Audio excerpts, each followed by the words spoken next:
In this video, we're going to look at creating the leather strap that goes over the top here. Now, I've played around with this a little bit, and there's two ways you can do it. The one way you could do it is by making a curve and applying a simple shape to this curve.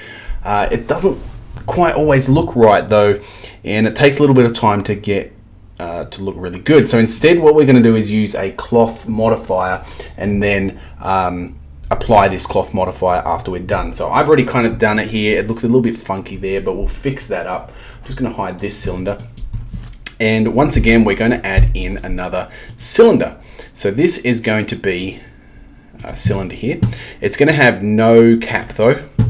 And it's going to have 64 vertices. We're going to double the number of vertices on this here.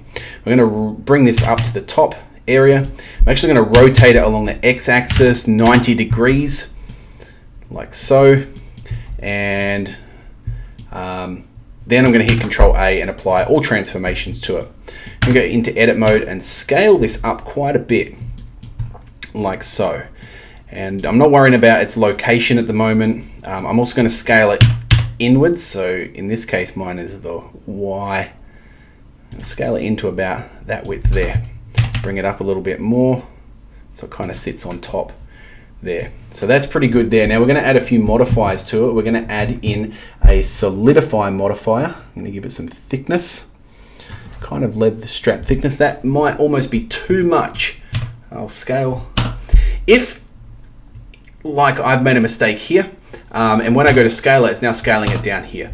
What I want to do is hit Control A and set all transformations.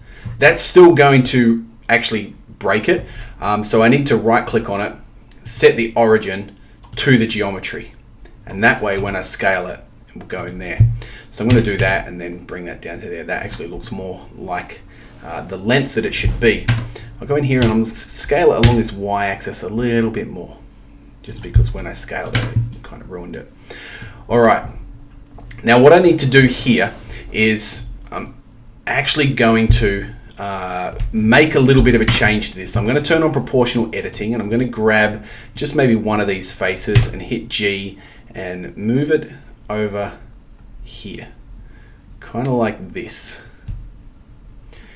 Just because when it falls, I want it to fall down this way. I'm just going to grab one of these as well and bring it down.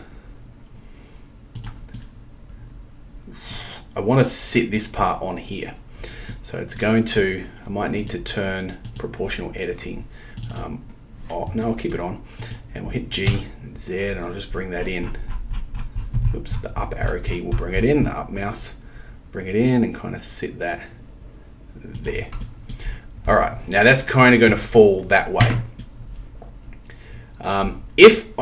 Once again, I did this, I've done this so many times now, and every time I do this, if I go into side view, you'll see that it's all off-centered, and that's because of when I moved it, I didn't lock it to an axis. So I've got to fix this, and this is handy to know. I actually want to line all of these edges up. I'm going to turn off proportional editing. I'm going to hold Alt and select all these edges, and I know the axis is the y-axis, so I hit S, Y, and then 0. And then I'm going to do the same thing to the other side, S, Y, and 0. Now if I go back into side view, you can see that that's perfectly lined up. Go into edit mode and bring that back across to there. Now I am upside down, I am working upside down. So what I'm going to need to do here is when I go and apply some of these modifiers, first thing I need to do is go into the world settings over here. We're going to actually use physics to simulate this thing falling. And you want gravity on, but by default, gravity will be going down, which is the other way. However, down for us is actually that way. So we want it to go this way. So we can just change that from negative 9.8 to positive 9.8, and that will work. The next thing we need to do is to go into edit mode, and we're going to select, I'm just going to hide the solidify modifier for now. This one hides it. I might just bring it up a little bit. I'm going to select these two vertices, actually these three vertices here. And I'm going to then go to vertex groups on the right hand side, and I'm going to hit plus. I'm going to call this pin group, and I'm going to hit assign. Now over here, just to make sure that they are assigned, I'll deselect everything and then click on pin group and click select. Yes, those ones are assigned. So that's working. Next thing is we're going to apply a cloth modifier to this. But I want it to collide with something, and this is what it's going to collide with. So I go to modifiers and actually the physics panel, which is this one here. And I just turn on collision. You don't need to worry about anything else there. Just turn on collision for that object. You can also turn on collision for this one as well, but I don't think you'll need it. And then this one here is going to be cloth. There, it looks completely munted at the moment. Don't worry. That is actually because I'm all the way on frame 64. So if that happens, I'm going to click back to the start of the animation. I found out that leather doesn't actually work that well at this scale. But I put it on denim and that did. And then we just hit play. And you'll see that it completely falls off. The reason for that is because I've got to go down here to shape and select pin group and select that pin group there. And then it will get stuck on there. And you'll see here that it goes pretty well. And then it collides with itself. That's not very realistic. So we scroll down a little bit more and turn on self collisions, and then it will not collide with itself, but it does get caught up here. So we're going to, I might actually try and put leather on now, because it did. Actually that looks pretty good. Okay, so with that done there, I'm actually just going to go ahead to the modifiers and apply everything. You can play around with these a little bit more, but I am also going to shade that smooth and apply an edge split modifier to it, like so. Looks pretty good. It's not great there. I can turn this up and hopefully, there we go. So 53 was my magic angle there. Obviously these corners are 90-degree angles, so if I turn it all the way up to 90, you see it looks bad, but to anything below that looks pretty good. I'll just go up a bit more. There we go. Okay, so that is looking good. I'm just gonna, for now, I'm gonna leave that. I'm not gonna apply that modifier.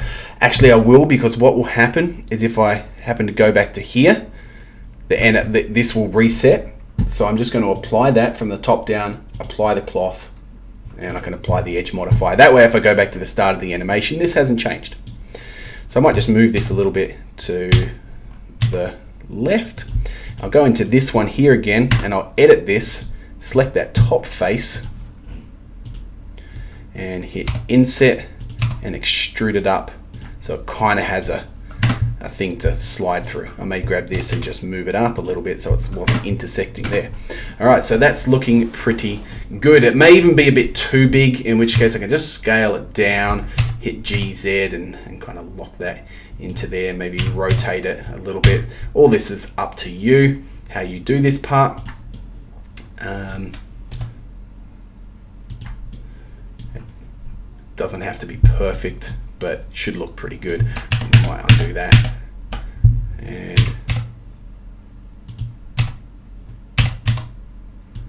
there we go. That looks good. All right. So there's my hammer. We are pretty much done with the modeling now, and we will get on to doing some materials in the next video.